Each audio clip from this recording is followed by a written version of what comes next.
So here I am in the kitchen to start with.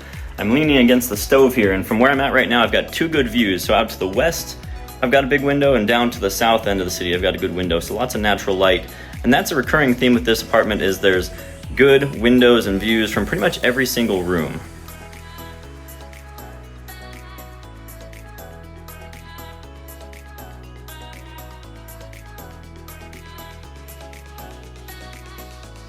So now we're moving into the living room, which obviously has like the best views with these two massive sliding glass doors and the windows here. So fantastic views.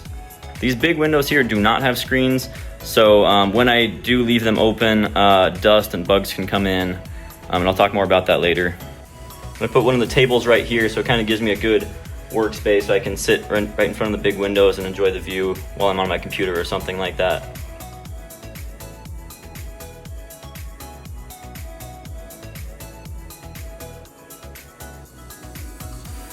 Going into the bathroom now, this is actually maybe one of my favorite rooms in the apartment because it's so hot and sweaty here. I'm showering like 8 times a day.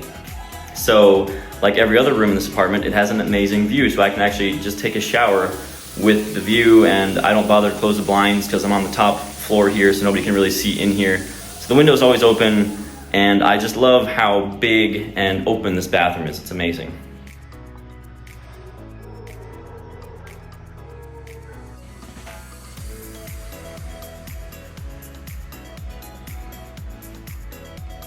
And coming into the bedroom now, there's not a lot to say about it, although this is where the air conditioning is, so at night I close off the other doors and I turn on the AC, and it stays pretty cool and comfortable. Of course, there's a big natural light window, so I enjoy that view, waking up to that every day. But the notable thing about this bedroom is I do have a walk-in closet, and even the closet has a view. There's literally a view and a nice window from every single room in here, even the closet. So I'm loving this apartment. I almost forgot to mention that this apartment comes with a pool as well. Haven't even used it yet, but it's very cool to have that as an option. So what am I paying for all of this? Well, there's 2 different options, and you can usually negotiate the price a little bit.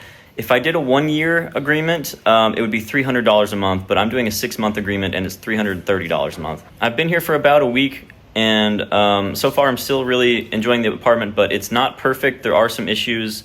First thing that I don't necessarily love is that there's no elevator, and I'm on the 5th floor. It's not a big deal, but you know, it gets hot here, and when you're walking up and down the stairs in hot weather, it kind of sucks sometimes.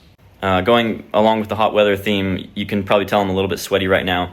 There is no air conditioning in any room except for the bedroom. So the bedroom can stay cool at night. I have to run at night to sleep, but the other rooms do not have air conditioning. There's no ceiling fans. So I have a portable fan. I can move room to room, and it does okay. But what I do to get around that, to keep the rooms pretty comfortable, is I just open all the windows, and since I'm up on the top floor here, the wind just comes through the apartment and it creates pretty good airflow, so it doesn't get super hot up here. However, opening the windows, now some of the windows have screens, which is actually rare in Southeast Asia. Some of the windows don't. Bugs get in and a lot of dust gets in, so the floors get dusty. That's another thing to mention. This is a serviced apartment, so they actually come and do a cleaning once a week. So that's great. So I just had a cleaning today. That's included in the price. But back to the fact about bugs coming in. Bugs get in, and then lizards come in to eat the bugs. So I've actually had a couple lizards staying with me since I moved in here. They keep me company since I'm living here alone, so they're kind of like pets. They're a little bit shy. They usually run away when they see me, and they only come around at night, but it's fun to have lizards. Maybe just one more thing to talk about is the location of this apartment. It's close enough to the city center where I can walk pretty much anywhere I need to go, but in the heat of the day when I don't feel like walking or being exposed to the sun, it's nice to have a set of wheels. So I bought something fun to get me around town. Let's go check it out.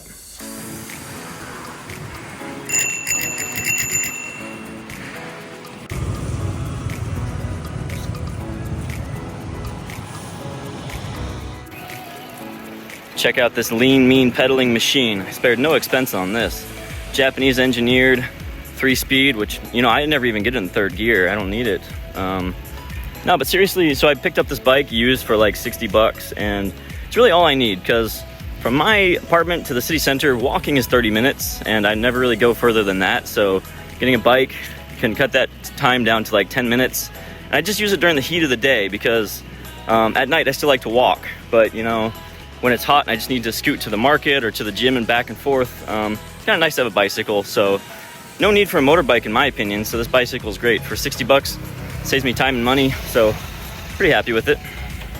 So when you're in Siem Reap, if you need to take tuk-tuks around, you can usually get like a ride for $1 or $2. But the way I look at it, having this bicycle for 60 bucks, this will cost me less in the long run than taking tuk-tuks around if I didn't want to walk anywhere. So it's cost effective and efficient. In a small town, this is, I think, the best option. And in addition to cutting down on time when I'm trying to get around, you know, on the hot days, it gives you a nice little breeze as you're moving around. So it works well for its purpose. And again, I still like to walk everywhere. And Siem Reap is safe enough during the day that a lot of times I leave the bike unlocked. But I did buy a bike lock just in case, like in a crowded place and I want to secure it. But, you know, I wouldn't have stayed here if I felt like it was a dangerous city. So it's cool. You just leave your bike outside of a cafe or something, and it's usually pretty safe. It's hot today. It's like 36 degrees, and the hot season is yet to come. It's the end of February right now. So I think my next video, I'll probably do more of a detailed breakdown of what I do here in Siem Reap, good things and bad things about the city. One thing's gonna be the weather. That'll end up in the bad category. So stay tuned for that next video, and I will see you there.